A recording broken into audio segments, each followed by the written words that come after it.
Jeff from the country. We put the 2K primer filler on again, and I put some tracer on. I put acrylic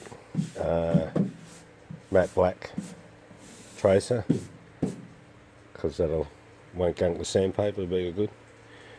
So this is the last bit to do, and this is what I've done.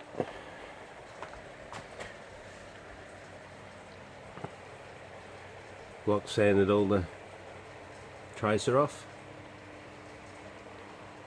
and what you see there is just little bits I've touched up where it's been bare metal.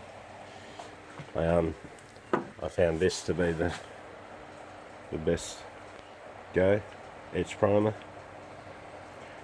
And then I'll primer fill over the top of that, the 2K primer, and then thinking of just scuffing it up with Scotch-Brite and painting it.